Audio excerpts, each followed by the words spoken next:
Seigneur est bon. Nous allons lire la parole de Dieu dans les livres de la Genèse. Genèse chapitre 8.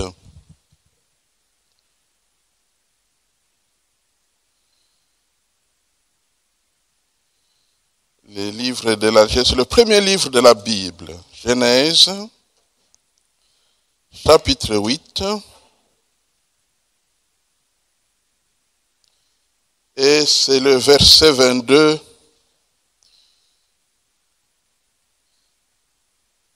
La parole. Tant que la terre subsistera, les semailles et la moisson, le froid et la chaleur, l'été et l'hiver, le jour et la nuit ne cesseront point. Tant que la terre subsistera, les semailles et la moisson, le froid et la chaleur, l'été et l'hiver, le jour et la nuit ne cesseront point. Et nous pouvons aller dans le Nouveau Testament, ajouter un verset dans l'épître de l'apôtre Paul aux Galates. Galates, le tout dernier chapitre, chapitre 6. Galates 6, le verset 9. Ne nous lassons pas de faire le bien, car nous moissonnerons au temps convenable, si nous ne nous relâchons pas. Ne nous lassons pas de faire le bien, car nous moissonnerons au temps convenable, si nous ne nous relâchons pas. De ces deux passages et d'autres qui vont suivre, nous retenons comme sujet de notre méditation de la parole de ce 19 août 2024, la loi spirituelle des semailles et de récolte. La loi spirituelle des semailles et de récolte. Prions le Seigneur. Père Tout-Puissant, nous venons au nom de Jésus, car c'est par lui que nous avons la porte ouverte chez toi. Nous venons pour te remercier de la grâce que tu nous fais de venir, de chanter, de prier, de rendre témoignage et surtout aussi d'écouter ta parole pour que notre âme, l'outil que tu nous as donné pour vivre, notre âme, soit nourrie d'une sagesse du ciel, d'une sagesse divine. Alors viens par le Saint-Esprit parler à chacun de nous. Nous ne nous connaissons pas nécessairement tous, mais toi tu nous connais. Et je te prie, ô Dieu, au nom de Jésus, de donner à ton Fils, de donner à ta fille que voici une parole qui l'aide, qui l'édifie, qui le rapproche de toi et surtout qui le prépare au grand rendez-vous de l'éternité. Bénis donc chacun de nous tous, au nom de Jésus. Amen.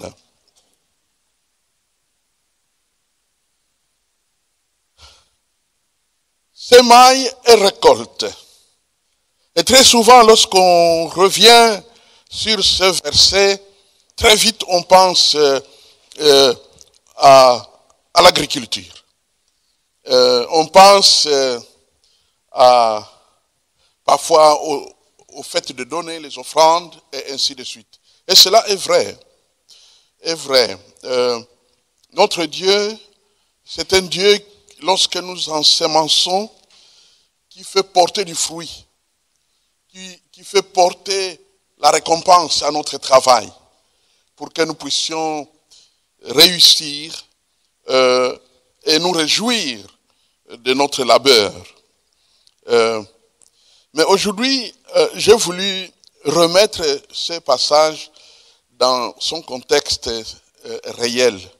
C'est-à-dire que Dieu n'avait pas à cœur de nécessairement parler de l'activité agricole, mais il voulait vraiment parler d'une loi d'un principe spirituel que ce qui est sémé, ce qui est fait, ce qui est dit dans une circonstance particulière aura inévitablement des retombées dans l'histoire, dans la suite des temps. Et le Seigneur Jésus y est revenu d'ailleurs et dira, ce que tu sèmes, c'est ce que tu moissonnes. Si tu sèmes la colère, tu vas moissonner des choses qui sont liées à cette colère. Et ainsi de suite. Donc, c'est une loi spirituelle. Une loi spirituelle veut dire que Dieu a décidé, dans sa souveraineté, dans son autorité, de faire en sorte que chaque fois que nous sommes dans la situation de cette loi-là, ce qu'il a déclaré va s'accomplir. Et donc, quand Dieu nous donne de telles lois, c'est pour nous équiper à réussir. C'est pour nous aider à savoir comment nous comporter chaque fois que nous sommes dans une situation donnée. Tout progrès, donc, obéit à la loi des semailles et de récolte. Tout progrès. Si tu veux réussir les études, alors il faut que tu réfléchisses, qu'est-ce que je vais s'aimer pour que je puisse réussir les études. Alors tu vas s'aimer un travail laborieux, la révision des matières, être vraiment régulier en classe, avoir tes notes en ordre, hein, les cours en ordre. Comme ça, quand tu vas étudier, tu auras les résultats. Donc ce que tu sèmes, c'est ce que tu vas moissonner. Quand tu es dans un milieu social et que tu vis avec des gens, alors lorsque tu parles, tu tiendras compte de la suite. Parce que ça sera un ensemencement. Tu vas dire des choses, mais ces choses vont avoir des retombées dans la suite du temps. Les gens à qui tu parles auront des attitudes dans la suite du temps. Et ainsi de suite. Donc ce que tu sèmes, c'est ce que tu moissonnes. La loi de la sémaille ou des sémailles et de la récolte. Notre réponse donc aux circonstances de nos vies est un ensemencement suivi d'une récolte. Notre réponse aux circonstances de notre vie, partout où nous passons, quelle que soit la situation qui est la nôtre, eh bien, notre manière de réagir va porter du fruit. Nous venons d'entendre un témoignage dans lequel le frère, après avoir écouté les autres, a ensemencé une parole et cette parole a eu des retombées favorables pour la famille. Donc, c'est ce que Dieu a dit, justement, que nous avons une mission, justement, de permettre à ce que les circonstances qui nous entourent deviennent des tremplins pour remporter des victoires. La bonne gestion des circonstances se trouve dans le type de réponse que nous donnerons à ces circonstances. La bonne gestion des circonstances. La bonne gestion, le bon ordre de toutes les situations qui vont se passer dans notre vie, eh bien, c'est lié à la réponse que nous choisissons de donner. Donc, tout tourne autour de notre réponse. La circonstance peut être dangereuse, menaçante même. Mais quelle réponse nous allons donner? Si nous donnons une réponse imprudente, nous pouvons aggraver la situation. C'est comme si on jetait de l'huile au feu. Mais par contre, si notre réaction est sage, si notre réaction c'est plutôt de nous dire, ah, non, je pense que Dieu veut que dans cette situation, je donne comme réponse celle-ci. Et si cette réponse, c'est un bon investissement dans le but de récolter ce qui est favorable, alors nous allons gagner. Aussi longtemps que les cieux et la terre vont exister, eh bien les lois des sémailles et de récolte seront d'application. Il y aura les jours, il y aura la nuit. Alors, quelles sont ces réponses? Quel investissement faire? Eh bien, dans ma réflexion, je suis tombé sur 3 principales réponses à réserver aux diverses circonstances auxquelles nous pouvons être exposés.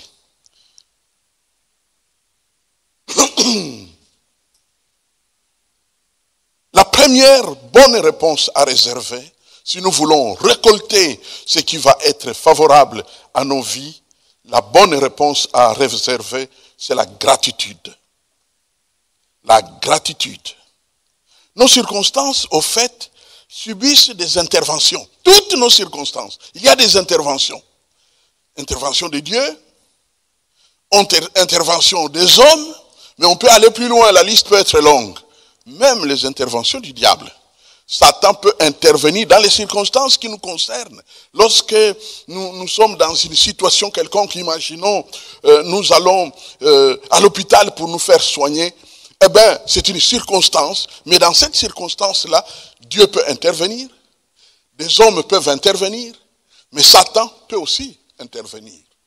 Et ainsi de suite. Vous savez qu'il y a eu des erreurs médicales qui ont entraîné la mort, alors que la personne qui allait à l'hôpital était bien portante.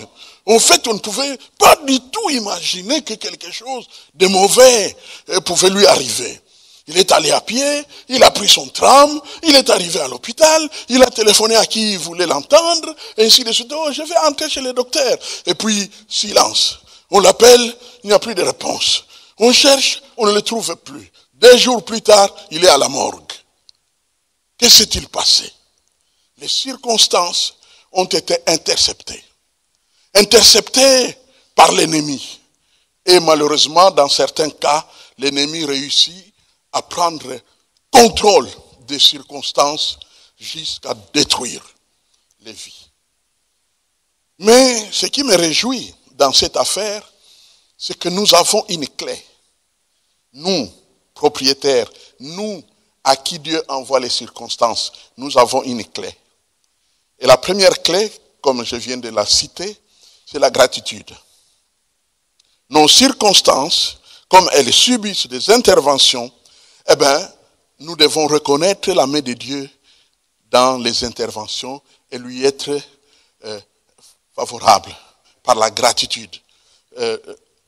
Lui dire merci. L'action de grâce. Dire merci à mon Dieu. Tu as mis sur mon chemin un médecin qui prend vraiment à cœur mon problème. Tu as mis sur mon chemin quelqu'un qui a pu me secourir. Tu as pris l'action de grâce. La gratitude, l'action de grâce. Mais aussi, comme je l'ai dit tout à l'heure, il y a aussi des interventions des hommes, des interventions favorables. Dieu peut mettre sur notre chemin des hommes bons, des personnes bonnes, favorables. On a presque l'impression que ce sont des anges que Dieu a mis sur notre chemin. Alors pour ces personnes-là, nous disons merci à Dieu. Parce que nous savons que c'est Dieu qui les a envoyés. Mais nous devons aller plus loin pour ces personnes-là. Nous devons intercéder pour leur protection et intercéder pour qu'ils continuent à être utilisés par Dieu. Parce que, voyez-vous, lorsque quelqu'un vient te faire du bien, alors que dans la même situation, il y a peut-être des gens qui auraient voulu te faire du mal, celui qui te fait du bien entre dans une guerre. Une guerre qui ne lui appartient pas, mais c'est une guerre quand même. Il va livrer une guerre, on ne sait pas quelles sont les retombées qui pourraient lui arriver, parce qu'il est intervenu dans votre situation. Alors, à cause de cela, il faut intercéder. Lorsque nous avons eu plusieurs occasions de prier pour des délivrances, nous nous sommes rendus compte que en faisant la délivrance, nous étions devenus une cible de puissances qui étaient engagées dans l'affaire de la délivrance. Nous étions une cible. Je me souviens très très bien, une fois nous étions en train de prier pour briser la puissance de la sorcellerie dans la vie d'un jeune homme. C'est depuis des mois et des mois que nous étions en train de prier. Quand j'ai rencontré ce garçon, il était sur le point de mourir. C'est son ami qui était un jeune frère que nous avons, dans la vie duquel nous avons eu un ministère. Et alors, il m'a dit, pasteur, la situation est très grave. Je ne peux pas t'en dire plus, viens. Il a bien fait de ne pas me dire plus. Peut-être que j'aurais été tenté de réagir autrement. Je suis arrivé, et lorsque je suis arrivé, j'ai commencé le dialogue avec les garçons. Il m'a sorti un flacon. Il a dit, ce poison est un poison puissant. Je l'ai dans ma poche depuis une semaine. Et je suis en train de choisir qui va mourir. Alors, vous voyez, c'était une circonstance d'une personne attaquée par les puissances des ténèbres. Et alors, et qui a des plans. On comprend très bien d'où viennent ces plans-là. Ces plans-là viennent de l'ennemi. L'ennemi était en train de l'utiliser pour détruire la vie de quelqu'un. Et nous entrons dans l'affaire. Moi, je viens pour l'empêcher de détruire la vie de quelqu'un. Moi, je viens dans le but de prier pour que cette puissance qui l'empêche de dormir puisse partir. Et c'est une guerre qui est partie pour au moins 6 mois. Et un jour, nous étions là en train de prier depuis le matin. Et à un moment donné, alors que nous étions fatigués, il parle. Évidemment, c'était le démon qui a parlé par sa bouche. Ni était celui-là. Vous alliez voir ce que j'allais vous faire. Ni était celui-là. Et quand on dit dans le monde de démons, ni était celui-là, ça veut dire Jésus. Ni était Jésus. Vous allez voir. Donc le fait que nous soyons entrés dans cette affaire d'une délivrance pour la vie d'une personne, nous sommes entrés dans une guerre qui ne nous concernait pas. Donc, à cause de cela, tous ces gens que Dieu utilise pour nous bénir, tous ces gens que Dieu utilise pour intervenir dans nos situations, d'office, nous devenons responsables de prier pour leur protection, de prier pour, d'ailleurs, l'apôtre Paul, vous savez que le grand apôtre Paul, humainement parlant, pour qui on pouvait dire il n'a pas besoin de l'intercession des autres. Il n'a pas besoin qu'on prie pour lui. Et pourtant, il a plus d'une fois réclamé qu'on prie pour lui. Qu'on prie pour lui pour qu'il soit en sécurité. Et donc, c'est de cette manière que nous devons prier pour les hommes que Dieu utilise dans nos circonstances, que Dieu utilise favorablement dans nos circonstances pour leur protection, pour leur bénédiction, afin qu'ils continuent à jouer ce rôle qu'ils sont en train de jouer à notre faveur. Il y a une histoire que vous connaissez qui se trouve dans 1 Roi, chapitre 17. Dans ce livre de la Bible, on parle d'une veuve dans un village appelé Sarepta. Et Dieu qui veut résoudre les problèmes, parce que cette femme et son fils étaient en train de passer par des circonstances terribles. Pourquoi? La famine. Bon, la famine était pour tout le monde, sauf que pour les gars petits, quand il y a la famine, ils sont les premiers à être touchés. Pourquoi? Parce que les autres, puisqu'ils ont des moyens, ils peuvent prévoir des choses. Ils peuvent prévoir, ils ont des lieux où ils peuvent stocker tout ce qui est nécessaire, même pour 6 mois, pour une année. Mais quand tu es un gars petit, dès le 3e jour, tu n'as plus rien. Alors, c'était la situation de cette femme. Et Dieu veut intervenir dans sa vie. Qu'est-ce qu'il fait? Il envoie son prophète, Élie, qui puisse aller à Sarepta pour se faire servir une nourriture. Évidemment, Élie, en tant qu'homme de Dieu, il comprend très bien pourquoi Dieu permet cela. Parce que franchement, ça ne valait pas beaucoup qu'il voyage.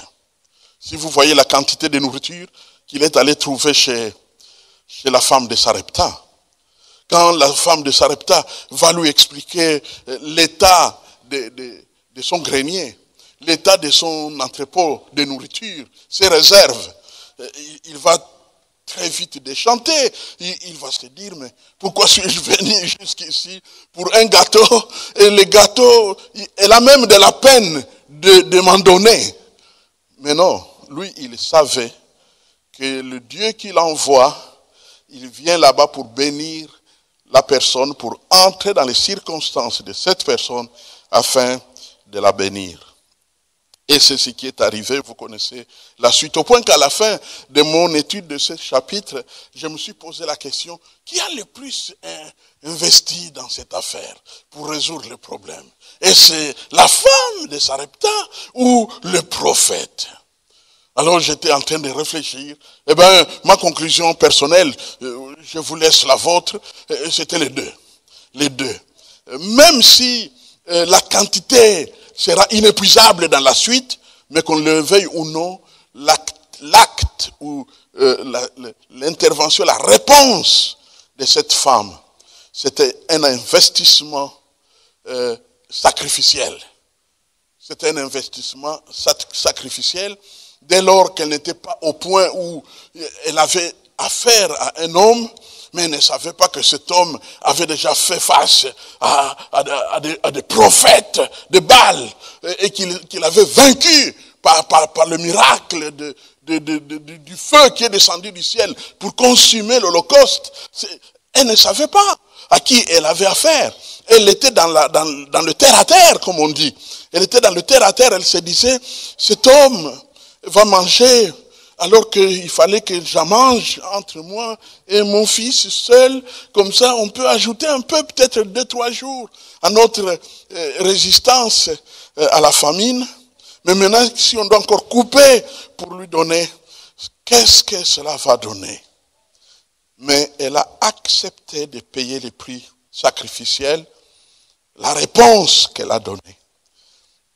Elle pouvait donner, si tu étais à sa place, quelle réponse tu aurais donnée à l'homme de Dieu? Tu pouvais dire, écoute, avec tout le respect que je te dois, va-t'en. Va-t'en. Je n'ai rien à te donner. Il y a d'autres maisons ici à Sarepta. Tu peux t'adresser à d'autres. Peut-être qu'elle pouvait même faire des suggestions. Que voilà, la maison là du coin, ils sont des commerçants. Certainement, ils peuvent avoir un peu plus. Mais non, elle n'a pas regardé vers les autres. Elle a simplement fait ce qu'elle devrait faire. Elle a donné la réponse sacrificielle et le miracle a pu s'accomplir. Et dès ce moment-là, il y a eu la victoire. Donc les circonstances de nos vies, comme je l'ai dit tout au début, peuvent devenir des tremplins pour entrer dans des grandes victoires, pourvu que nous puissions choisir correctement. Que notre réponse, notre réaction soit un investissement dans la direction d'une grande victoire pour la gloire de notre Dieu. Donc la première chose, le premier principe pour réagir à cette loi de semailles et de récolte, c'est la gratitude. C'est la gratitude. Et la deuxième réponse que je trouve pour entrer dans cette loi de semailles et de récolte que Dieu a placée comme un moyen pour que nous puissions réussir de grandes choses dans notre vie, c'est le programme d'ensemencement. Le programme d'ensemencement, je le trouve dans un livre, dans un chapitre d'un livre de la Bible. Jacques, chapitre 5. C'est là-dedans que j'ai trouvé ce principe de programme d'ensemencement. Comme là où je dois avoir la réponse qu'il faut aux circonstances qu'il y a. Les circonstances par lesquelles je passe, je dois avoir la réponse qu'il faut. Dans Jacques, chapitre 5, il y a un programme de différentes réponses à réserver aux différentes situations qui se présentent à nos vies. Et je vous propose de lire rapidement ces passages. Jacques, chapitre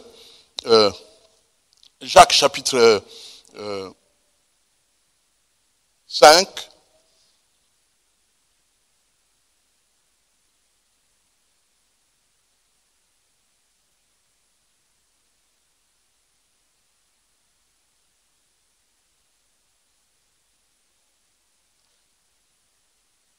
Jacques chapitre 5. D'abord le verset 13 nous dit quoi? Quelqu'un parmi vous est-il dans la souffrance? Voilà, la circonstance est décrite. Quelqu'un parmi vous passe-t-il par des souffrances? Ça arrive, n'est-ce pas? On peut passer par des souffrances. Quelqu'un parmi vous passe-t-il par des souffrances? Et maintenant, regardez quelle est la réponse qu'il faut réserver quand vous passez par là. Toujours dans ce verset 13, qu'il prie. Amen. Quand vous passez par les souffrances, prie. Maintenant, imaginez que vous passez par les souffrances, mais vous ne priez pas. Ou vous priez moins. Ça serait un acte de suicide. Parce que les souffrances qui ne sont pas contrôlées, les souffrances qui ne sont pas stoppées, les souffrances qui ne sont pas brisées, les souffrances que Dieu ne contrôle pas, peuvent devenir néfastes pour notre vie, peuvent devenir dangereuses pour notre vie. Donc Dieu dit, vous passez par la souffrance, priez beaucoup. Priez beaucoup pour détruire la dangerosité, pour diminuer, pour contrôler la dangerosité de ces circonstances qui sont mauvaises. Prie beaucoup pour protéger ton cœur. Prie beaucoup. Vous savez qu'il existe des maladies qu'on appelle maladies psychosomatiques. Ce sont des maladies qui viennent dans nos vies lorsque nous passons par des temps de souffrance. Comme l'hépatite, comme l'AVC plus grave, comme la crise cardiaque. Toutes sortes de maladies qui peuvent arriver quand nous sommes dans une souffrance qui nous agresse, mais il n'y a aucune riposte, il n'y a aucun contrôle, il n'y a aucun changement. Qu'est-ce qui va arriver? Nous serons détruits. Et pour que nous ne soyons pas détruits, Dieu donne un programme. Quelqu'un parmi vous est-il dans la souffrance? Quand cela t'arrive, prie. Amen. Donc, prie plus. Tu pries plus. Mais qu'est-ce que tu feras quand tu seras en train de prier? Mais tu seras en train de donner cette souffrance à Dieu, comme dit la Bible, et de chargez-vous sur lui de tous vos soucis, car lui-même prend soin de vous. Donc, vous allez prendre les sujets de toutes ces souffrances, l'objet de toutes ces souffrances, tous leurs détails, tu le donnes à Dieu, Venez à moi, vous tous qui êtes fatigués et chargés, et je vous donnerai du repos. Venez. Donc, Dieu ne veut pas que nous puissions nous laisser écraser par les souffrances qu'il permet dans notre vie. Ah là, j'ajoute une expression particulière, qu'il permet. Souvent, lorsqu'on dit Dieu permet des souffrances dans notre vie, nous sommes tentés de croire que Dieu est un peu bizarre. Il permet des souffrances alors qu'il devait les empêcher, mais lui, il les permet. Non. Dieu permet les souffrances qu'il contrôle. Dieu permet les souffrances qu'il juge. Il y a une limite qu'il établit dans les souffrances. Dieu permet les souffrances qui nous éduquent. Dieu permet des souffrances qui nous entraînent à être plus forts dans la suite du temps. Dieu permet des souffrances qui sont dosées et qui ne peuvent pas nous détruire. C'est comme un bon papa, une bonne maman qui a son enfant. On vient de faire des courses et qui prend un fardeau, un petit sac, et il dit à son enfant, mets sur la tête, va avec à la maison. Est-ce que quand cet enfant va mettre le sac sur la tête, il va tomber raide, cassé par le sac, au point qu'on viendra le ramasser pour l'amener à l'hôpital? Non. Pourquoi? Parce que papa, maman a pesé le sac qu'il a permis que son enfant puisse porter. C'est comme ça que ça se passe avec Dieu. Dieu ne permettra pas que nous soyons éprouvés au-delà. Vous savez que dans ces textes de 1 Corinthiens, chapitre 10, verset 13, sur lequel souvent je reviens, que Dieu ne permet pas, aucune tentation ne nous est survenue qui n'ait été humaine. Dieu ne permettra pas que nous soyons tentés au-delà de nos forces. Et j'ai toujours dit que le mot qui est utilisé pour tentation dans ces passages-là, speirazo en grec, veut aussi dire épreuve, souffrance, difficulté. Donc, notre Dieu ne permettra pas que nous puissions souffrir au-delà de nos forces. C'est-à-dire il est dans le parage. Il va intervenir. Il va changer la situation. Même si tu as l'impression que la situation ça dépasse vraiment toute limite, dis-toi, mon Dieu est dans le parage. Mon Dieu est derrière les rideaux. Il va intervenir. Avant que cela ne devienne insupportable, il fera quelque chose. Il va intervenir. Et justement, c'est ce qu'il nous dit dans le verset 13 de Jacques chapitre 5. Passes-tu par la souffrance? Prie davantage. Prie davantage. Prie davantage. Et toujours dans ce verset 13, on ajoute encore une autre question. Vous avez remarqué? La deuxième question après qu'il prie.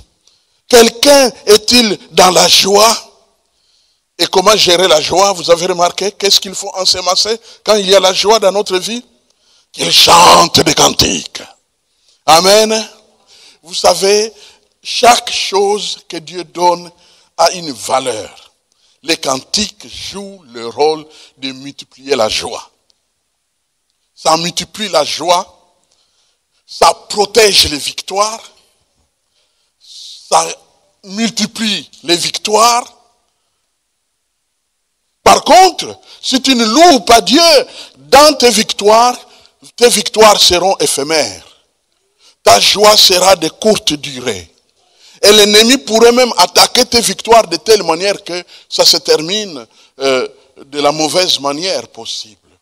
À cause de cela, lorsque tu passes tu as réussi aux études, n'hésite pas de passer des heures et des heures à louer l'Éternel. Remarquez les enfants d'Israël, comment ils se comportent.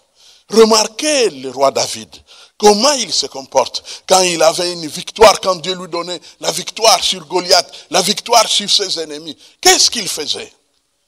Lorsqu'ils sont allés se battre contre les Philistins et qu'ils sont rentrés à la ville, qu'est-ce s'est-il passé? Ils chantaient des cantiques. Il y a des femmes qui jouaient. Bon, finalement, ça a même provoqué un problème là de jalousie du côté des chefs. Mais il y avait la joie. On chante des cantiques pour que la joie du Seigneur, vous savez, j'ai l'impression, je soupçonne que lorsque nous chantons des cantiques dans notre joie, eh bien cette joie devient la joie du Seigneur. Devient la joie du Seigneur. Parce que le Seigneur s'en empare. Le fait que nous l'avons glorifié et qu'il accueille la louange pour cette circonstance-là, eh bien, ça devient sa joie. Il entre dans la joie. Il entre dans la joie. Il n'y a qu'une seule chose pour laquelle, de façon particulière, le ciel se joint à la terre. C'est la joie. C'est la joie. Les anges se joignent. Les anges viennent nous rejoindre. Vous savez que de plus en plus, comme nous sommes dans le temps de la fin, Dieu commence à se permettre des choses inhabituelles. De plus en plus, avec la présence, j'allais même dire l'omniprésence des caméras sur la terre. Vous savez que jamais la terre n'a été aussi truffée de caméras que pendant notre génération. Hein? Dans le passé, quand on passait, on pouvait voir devant un bâtiment d'État, on peut dire, il y a une caméra là-bas. Maintenant, c'est chaque homme que tu croises, chaque femme que tu croises a potentiellement une caméra. Chacun, tel que vous êtes assis là-bas, vous tous, vous avez des caméras avec vous. En sorte que je peux aller me retrouver quelque part filmé. Donc souris, on te filme. Il y a des circonstances de cette manière. Et Dieu maintenant commence à se permettre des choses. Il permet qu'on voit dans des caméras d'église des anges. Plusieurs situations. Ce ne sont pas des jeux. Il n'y a personne qui a fait, en fait, je ne peux pas dire personne. Ce n'est pas toujours de faux montages.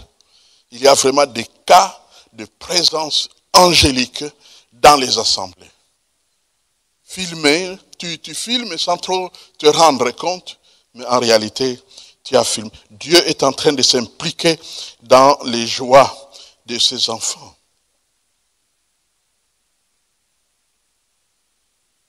Si si on ne glorifie pas Dieu, un autre danger, c'est que on sera orgueilleux. Vous vous êtes rendu compte? Oui, l'orgueil va te visiter. Quand le diable n'a pas réussi à t'empêcher d'avoir, maintenant que tu as eu, il viendra pour te dire, waouh, tu es incroyable. En tout cas, tu es à respecter. Tu réussis là où beaucoup de gens échouent. C'est formidable. Et là, tu tombes dans l'orgueil. Et vous savez que l'orgueil prépare la chute. Tu es en train de perdre les acquis de tes victoires lorsque tu sombres dans l'orgueil. Il faut absolument que tu donnes gloire à Dieu. Tu donnes gloire à Dieu pour que Dieu puisse s'approprier ce qui est à lui, que nous lui donnons. Alléluia. Nous sommes toujours dans ce programme d'ensemencement et vous pouvez remarquer au verset 14 de quoi on parle là-bas. On pose encore une question. Quelqu'un parmi vous est-il malade? Eh bien la réponse, qu'il appelle les anciens de l'église et que les anciens de l'église prient pour lui en loignant d'huile au nom du Seigneur. La prière de la foi sauvera le malade et s'il a commis des péchés, il lui sera pardonné. Là encore, nous voyons comment nous devons réagir si nous sommes malades. Vous savez qu'aujourd'hui, de plus en plus, c'est mon observation, de plus en plus d'enfants de Dieu sont tentés de ne pas trop parler de leur maladie aux autres. Il se fera opérer demain, personne ne le sait. Il est en train de souffrir gravement depuis qu'on ne le voit pas, personne ne le sait. On ne veut pas en parler aux autres. On a peut-être de bonnes raisons. Oui, les autres vont faire des mauvais commentaires, ainsi de suite. Mais il y a une chose que nous trouvons dans cette parole qui vaut son pesant d'or. Appelle les anciens de l'église. Implique les anciens de l'église. Implique dans ton combat de maladie, implique ton pasteur. Dans ton épreuve, dans ta situation qui te dérange, pour laquelle tu te dis aidez-moi, implique ton pasteur, implique tes anciens, tes diacres, implique tes responsables pour qu'ils intercèdent pour toi. Ce n'est pas un homme qui le dit, c'est Dieu lui-même qui le dit. Un conseil de Dieu, est-ce qu'on peut négliger? Jamais. Implique. Dieu t'a donné des leaders. Dieu te donne des leaders. Alors implique-les. Dis-leur, je souffre. Dis-leur, je suis dans un combat. Dis-leur, voulez-vous venir me soutenir? Et remarquez qu'on leur donne même une prescription claire. C'est l'un des passages bibliques clairs dans lesquels on évoque l'onction d'huile. Il y a d'autres passages dans les évangiles. Mais ici, c'est très clair. Que les anciens prient pour lui en loignant d'huile au nom du Seigneur. Et on ajoute, la prière de la foi va sauver les malades. Et le fait que tu as fait, tu as impliqué le leader pour prier pour toi, si tu as commis un péché, il te sera pardonné. C'est assez curieux. C'est comme si les serviteurs de Dieu qui viennent prier pour les malades portent avec eux une sanctification impliquée. L'Esprit de Dieu va utiliser, et c'est fréquent, vous savez, quand les responsables entrent dans une maison, c'est fréquent qu'il y a la sanctification qui entre dans la maison. Vous vous souvenez ce qui s'est passé dans la maison d'un certain monsieur là? Comment il s'appelait encore? Le collecteur d'impôts. Zachée. Quand Jésus et ses disciples sont entrés dans sa maison, il était sanctifié sur le coup. Si j'ai pris quelque chose à quelqu'un, je vais lui rendre.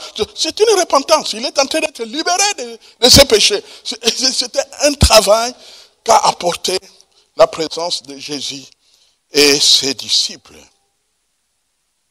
Alors, parlons-en. As-tu été malade ces derniers temps? Avec qui as-tu prié? Étais-tu souffrante? Ces derniers temps, avec qui as-tu prié? As-tu impliqué, comme dit Dieu, des serviteurs à prier pour toi? Vous savez, dans la parole, dans Matthieu chapitre 8, 14 et 15, je ne vais pas perdre mon temps à le lire parce qu'il est connu. Jésus est allé visiter Pierre en famille. Alors, il entre dans sa famille, mais il trouve qui là-bas? La belle-mère de Pierre. Donc, c'est l'un des passages les plus sûrs pour lesquels on peut dire que l'apôtre Pierre était marié. Donc, la belle-mère de Pierre était malade. Et dans le texte parallèle de Luc chapitre 4, les versets 38 et 39, on précise là-bas, on donne un détail intéressant. Ils ont supplié Jésus de prier pour elle. Ils ont supplié Jésus. Jésus, veux-tu prier pour cette femme? Et Jésus a prié pour elle, a menacé les fièvres. Elle était guérie sur le coup et elle a fait la bouffe. C'est nettement mieux. Plutôt que d'avoir une belle maman qui est là couchée, qui ne bouge pas, eh bien voilà, elle est guérie et puis elle prépare la bouffe. Vous savez, ces dames-là, âgées, ont des secrets, n'est-ce pas, culinaires. Amen. Le Seigneur est bon. Gloire à Dieu. J'ai récemment souffert d'une cheville. Vous ne pouvez pas vous imaginer quelle était la douleur. Maintenant, je peux en parler comme j'en ai l'autorisation. C'était terrible. Je n'ai jamais vécu ça depuis que je suis né. Jamais. Une douleur qui prend ta cheville et tu ne peux plus l'utiliser. Imaginez, tu ne peux plus utiliser ton pied. Tu ne peux pas. Donc, même pas faire ça. Tu ne peux pas. Il faut faire en sorte que tu ne touches à rien. Donc, utilise tes bras et l'autre jambe. Et comme je suis pas poids plume vraiment, donc, ce qui fait que, avec le temps, le pied, la jambe droite commençait à avoir des problèmes parce que m'appuyer sur la seule jambe droite était devenu un problème. C'était terrible. Une telle souffrance. Je pouvais utiliser tout ce dont j'ai disposé. J'ai toujours des petits gris-gris comme frère. Eh bien, je pouvais utiliser tous les petits trucs. Ça ne bougeait pas. Et puis, des serviteurs de Dieu sont venus à Bruxelles. Parmi lesquels un pasteur que vous connaissez, le pasteur Louzol. On devrait se rencontrer, on devrait faire des choses ensemble. Et je leur ai dit que c'était totalement impossible. Et alors, pas qu'ils voulaient venir vérifier pour voir si vraiment j'étais malade, mais ils sont quand même venus à la maison. Et ils ont trouvé mon pied gonflé, vraiment gonflé. On a parlé, et puis je leur ai dit, frère, pouvez-vous prier pour moi? Au fait, en ce moment-là, dans ma tête, j'ai commencé à me dire, je fais quoi maintenant? Et je leur ai dit, est-ce que vous pouvez prier pour moi? Et comme il n'y avait personne d'autre au salon pour aller leur ouvrir, ils ont vu comment j'ai fonctionné. Ils ont compris que non, il y a quelque chose qui ne va pas dans cette maison. Pour aller ouvrir la porte. Tu viens du salon, c'est 2,5 mètres pour arriver à la porte d'entrée. Mais c'était terrible pour arriver là-bas. Pouvez-vous prier pour moi? Ce n'est pas le pasteur Louzol qui a prié pour moi. C'est un autre pasteur qui était avec lui. Et il a prié. Il a prié. Il a prié. Et j'ai accueilli sa prière. Parce que je suis croyant. Parce que je suis enfant de Dieu. J'ai accueilli sa prière comme un secours désespéré pour que ma situation change. Et puis, ils sont partis. Et comme c'était déjà maintenant possible qu'ils peuvent fermer eux-mêmes la porte, donc je n'ai pas vérifié ni rien, Et puis tout à coup, à un moment donné, quand je me dors le matin, je suis encore dans la même situation parce que vous savez, il y a des moments où la guérison ne tombe pas toujours de façon instantanée et maman est obligée de venir à l'église sans moi. Et puis à un moment donné, quelque chose se produit, comme un déclic. Au fait, est-ce que vous pouvez vous imaginer, vous étiez quelqu'un qui doit toucher partout pour te déplacer, et puis tout à coup, que se passe-t-il? Dieu m'a touché. Amen. Mais par les autres. Amen. Par les autres. Dieu m'a touché au travers de la prière des autres. Ne fais jamais le malin avec Dieu. Ce qu'il dit, c'est ce que tu dois faire. Amen. Quelqu'un parmi vous est-il malade? Oui, qu'il prie. Non. Ce n'est pas la recommandation. Qu'il appelle. Amen.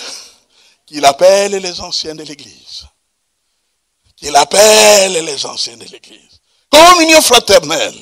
Qu'il appelle les anciens de l'église. Alléluia. Moi, quand je vois des choses comme ça, je mets en pratique. Direct. Je n'ai pas à discuter. Qu'il appelle. La dernière partie sur laquelle je voudrais m'appuyer, alors que nous allons à la fin, c'est, numéro 1, c'était la gratitude. Numéro 2, c'est le programme d'ensemencement de Jacques chapitre 5. Et maintenant, numéro 3, notez, permanence de prière de foi. Permanence de prière de foi. Tous ceux qui travaillent dans des milieux hospitaliers, dans des milieux qui demandent la sécurité, et ainsi de suite, connaissent l'expression permanence. Permanence. Même chez nous, les pasteurs, on connaît aussi cette expression. Je fais la permanence. C'est-à-dire que les chrétiens viennent ou pas, moi je serai au bureau. Ils savent qu'ils peuvent me trouver au bureau. Dieu va nous arranger ça dans pas longtemps. Comme ça, vous savez qu'il y a quand même la permanence pastorale. Donc, permanence. La permanence, il faut veiller que ça soit toujours là. Que ça ne manque pas. Que ça ne manque pas. Au fait, vous savez que lorsqu'on entretenait la lumière dans le tabernacle, la lumière ne devrait pas s'éteindre.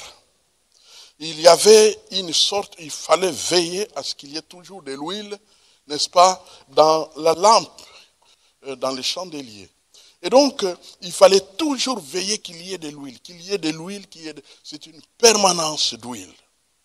Eh bien, Dieu dit à l'Église, Dieu dit aux hommes et femmes que nous sommes, que dans les circonstances, compte tenu de grandes circonstances, des circonstances particulières, compliquées qui peuvent arriver dans nos vies, dans la famille, dans la vie personnelle, dans le projet, dans le couple, dans tout ce qui nous concerne, dans la nation, dans l'église, compte tenu de toutes les situations imprévisibles qui peuvent nous arriver, il faut qu'il y ait permanence de prière de foi. Permanence de prière de foi. Permanence. Alors où est-ce que j'ai trouvé cette expression? Mais c'est toujours dans ce chapitre 5 de Jacques. J'ai vu que on donne plusieurs exemples. Plusieurs exemples. Prier les uns pour les autres. Confesser les péchés les uns aux autres. Et puis, on vient nous donner un exemple d'Élie. Justement. Élie était un homme de la même nature que nous. Mais il pria avec insistance. Et même dans la qualification ou dans le qualificatif que Dieu donne à la prière des anciens, la prière fervente du juste. La prière fervente du juste a une grande efficacité. Permanence des prières de foi. Lisons à partir du verset 15 jusqu'à 17. Toujours Jacques. La prière de la foi sauvera le malade et le Seigneur le relèvera. Et s'il a commis des péchés, il lui sera pardonné. Verset 16. Confessez donc vos péchés les uns aux autres et priez les uns pour les autres afin que vous soyez guéris. La prière fervente du juste a une grande efficacité. Verset 17. Élie était un homme de la même nature que nous. Il pria avec instance pour qu'il n'ait plus point. Et il ne tomba point de pluie sur la terre pendant 3 ans et 6 mois. Puis, verset 18, il pria de nouveau. Et le ciel donna la pluie. Et la terre produisit son fruit. Bien-aimés. En tout cas, si on ne voit pas la permanence des prières dans ces versets, c'est qu'on n'a pas lu attentivement. Le mot prière revient, prière de foi, prière instante, prière de foi. Hein? C'est la prière. Donc, il ne faut pas. Bien-aimé, je crois que quand j'ai fini de méditer, je me suis dit, Seigneur, nous avons un problème de carence de prière. Nous avons un problème de carence de prière. Est-ce que vous vivez ça dans votre vie personnelle? Carence de prière? De temps en temps seulement? Quand tu n'as rien à faire? Seulement? Il y a un problème de carence. Vous pouvez vous imaginer là où vraiment Dieu nous attend pour fournir, pour intervenir, pour changer nos situations. Et nous négligeons. Nous négligeons. Nous portons des fardeaux qui n'ont pas été travaillés dans la prière. Nous portons des épreuves qui n'ont pas été travaillées dans les prières. Nous portons des projets qui n'ont pas été plongés dans les prières. Nous avons des souhaits de victoire pour lesquels nous n'avons pas abondamment prié.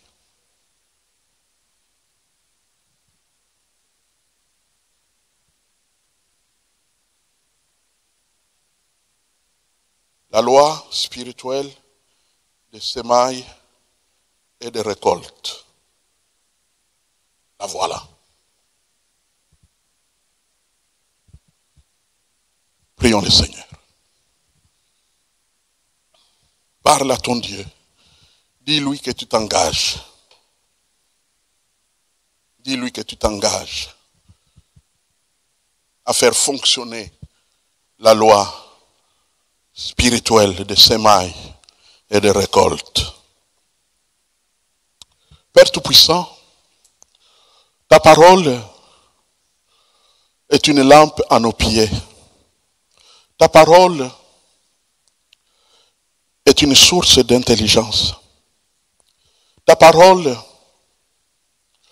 est une source de discernement. Ta parole est un moyen de collaboration avec toi. Ta parole nous vient du Saint-Esprit pour nous aider à marcher dans la victoire.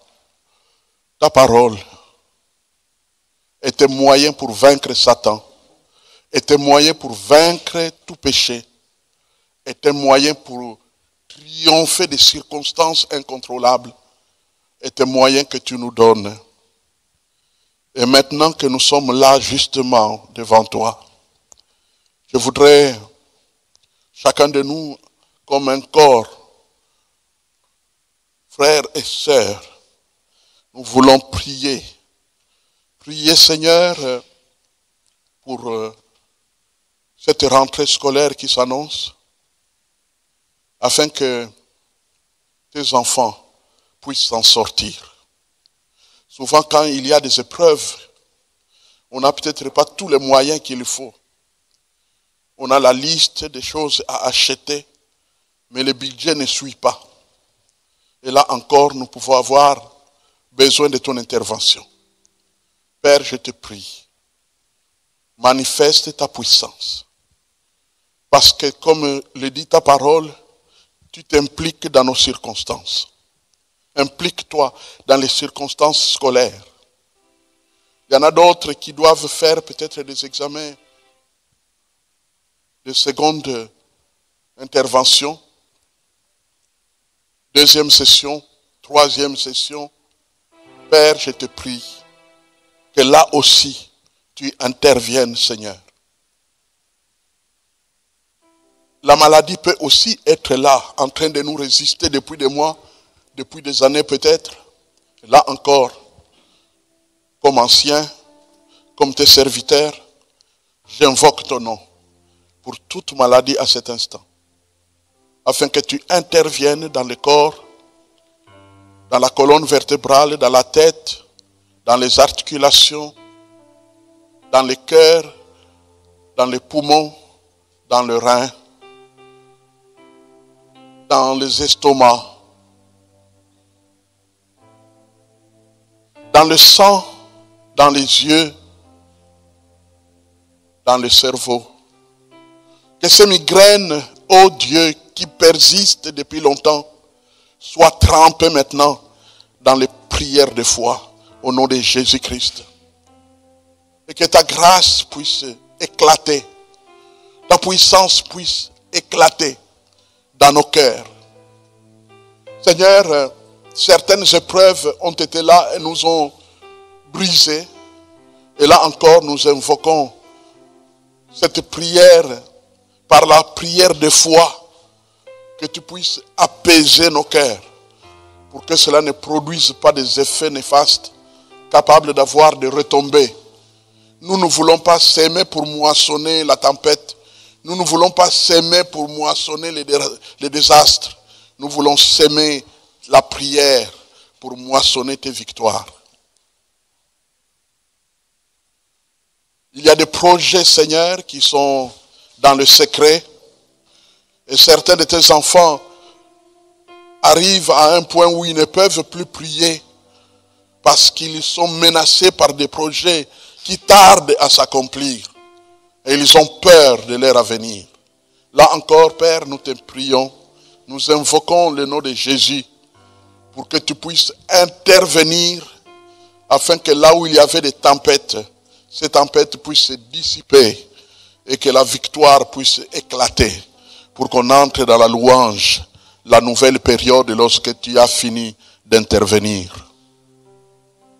Papa, il y a beaucoup de choses à te dire dans les familles. Il y a beaucoup de choses à te dire dans les nations. Il y a là-bas en Afrique, au cœur de l'Afrique, un pays souffrant. Et nous nous sommes rendus compte que le peuple congolais parle beaucoup, critique beaucoup, mais prie moins apparemment. Nous venons à toi, Seigneur, pour te demander que par la prière de foi, par la prière capable de libérer la pluie de la paix, que tu interviennes, Seigneur, pas seulement dans la région de l'Est, parce que les arbres, les minéraux et les pluies et les rivières qu'il y a dans l'Est, ce n'est pas ça le problème. Le problème, c'est qu'il y a quelques cœurs, quelques leaders, quelques chefs politiques qui dans leur cœur se trouve la guerre. Père, tu connais où se trouve la guerre là-bas. Tu sais où tu dois toucher pour que la paix revienne dans cette région. Nous avons, il n'y a pas longtemps, étudié comment tu as donné la victoire à Jérusalem, alors qu'il y avait toute une ligue militaire. Les Assyriens, les Ammon, les fils d'Ammon, les Moabites, se sont ligués pour faire la guerre. Et les habitants de la montagne de Séir se sont ligués pour faire la guerre contre Jérusalem, Juda. Et tu as combattu pour Juda. Père, nous te prions, combat pour le Congo. Combat pour le Congo. Combat pour le Congo. Car tu as des enfants dans ce pays-là. Et nous en sommes quelques-uns de ces enfants-là. Combat pour ce pays. Je le crois, Père, le Congo, comme n'importe quel autre pays, a le droit de jouir de son pays. Il en soit ainsi, Père, au nom puissant de Jésus. Merci pour ta grande fidélité. Merci pour tes lois bibliques qui nous aident à avancer chaque fois que nous sommes dans le besoin. Seigneur, nous accueillons avec reconnaissance cette loi spirituelle de semailles et de récolte qui va nous aider à avancer avec toi, mais aussi dans les diverses circonstances de nos vies. Papa, accorde-nous à ne rien oublier, mais que nous puissions à tout moment faire fonctionner cette loi spirituelle que tu nous donnes par le Saint-Esprit, au nom de Jésus. Amen.